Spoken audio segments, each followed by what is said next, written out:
Welcome back to TYT. We're interviewing Cenk Uygur, who's just announced that he is running for president and challenging President Joe Biden in the primary.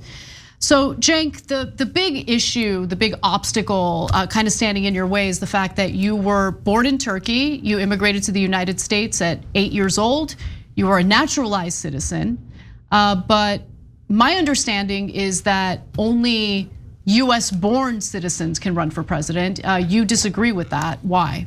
Yeah, the case law is completely on my side. So this conventional wisdom, we've all heard it. We heard it in 8th grade civics class and it's stuck in our heads. It was an easy thing to remember, right? Oh, if you're not born here. And by the way, there's 25 million Americans who are naturalized citizens. And every one of us has heard about 200 times in our lives, you can't run for president. Now, look guys, the people who say that, they just remember it from school. They don't mean any harm by it, right? But for those of us who hear it, what we're hearing is you're not really fully American. We don't trust you. You're from a different country. And so the reason that the founding fathers put that in the first place was because at the time they were worried about royal princes that come into the bloodline and will find a way to snake control away to a foreign government. That stuff's not at all relevant anymore.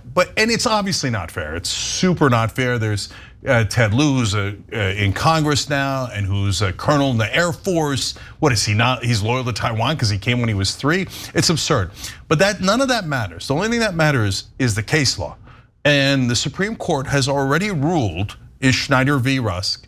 I asked you guys if you would do graphics. Do you have those graphics or no? We do, yeah, let's put them. So, yeah, and I wanted to show you guys this so you can see it with your own eyes. And thank you for humoring me on that.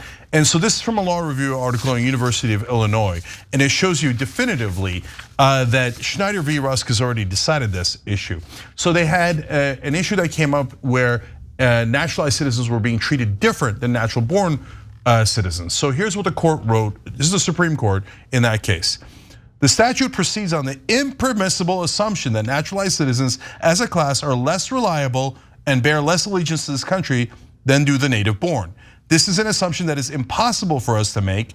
Moreover, while the Fifth Amendment contains no equal protection clause, it does forbid discrimination that is so unjustifiable as to be violative of due process. A native born citizen is free to reside abroad indefinitely without suffering loss of citizenship. The discrimination aimed at naturalized citizens drastically limits their rights to live and work abroad in a way that other citizens may. It creates indeed a second-class citizenship.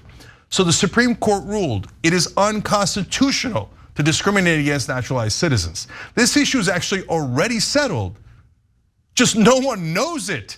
So I'm gonna try to get this albatross off of all of our necks. If you're one of those 25 million Americans, that alone is a reason to go to cenkforamerica.com and support what I'm doing, because I'm going to try my best to make us all 100% citizens.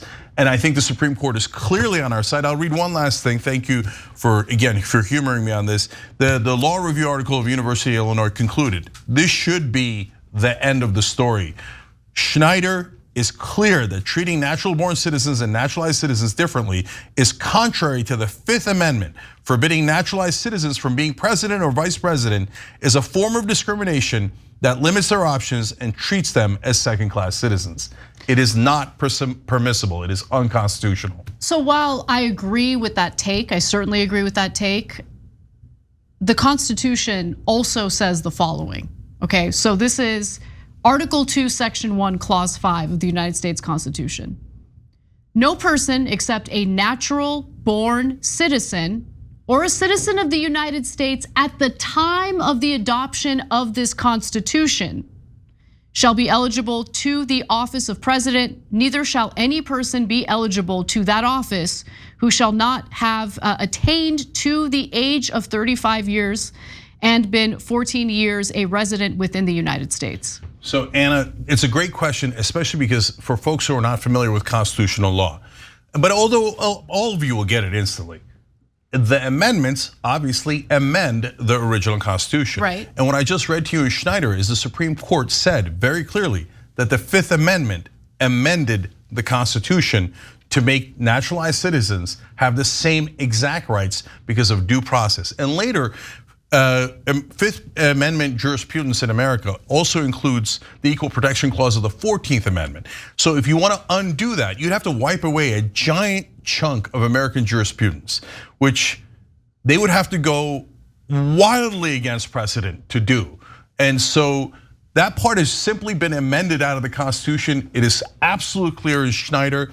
And by the way, if you're saying, yeah, but Cenk, are you gonna have the resources to be able to do this, to take this case to the Supreme Court? Yeah, it's a good question. And are you lawyering up? Like, what's your plan? Because this will be challenged if you are seen as enough of a threat to the Democratic Party. No question. So I have lawyered up. I have the same lawyer Bernie Sanders used in both of his presidential runs. And my guess is I'm going to have some strong allies in this. Arnold Schwarzenegger, I'm going to the Supreme Court. Either I'm gonna win or I'm gonna lose. Now the case is on our side. Precedent is definitely on our side. So what are you gonna do, brother? Are you gonna sit on the sidelines? Or, by the way, not just Schwarzenegger, 25 million Americans. Aren't you guys sick of this? We are, here, I'll give you one last example. Rahm Emanuel, born in America, but went and served in the Israeli Defense Forces. No problem, I got no beef with that, okay? But he can run for president. He served in a foreign army, but can run for president. Patrick Bet-David, right winger, okay, was on his show. He's a Christian Armenian from Iran. His family fled from the Iranian Revolution. He was in the 101st Airborne. He served in our army. So Patrick Bet-David can't run for president, even though he served in our army. And what is this? Does he owe allegiance to Iran that he ran from? But Rahm Emanuel, who served in a foreign army, can run for president. It makes no sense. 25 million Americans, cenkforamerica.com.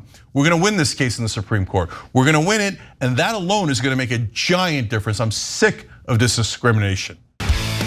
Thanks for watching. If you become a member, you get to watch all this ad-free, except for, of course, this ad. Still, hit the join button below.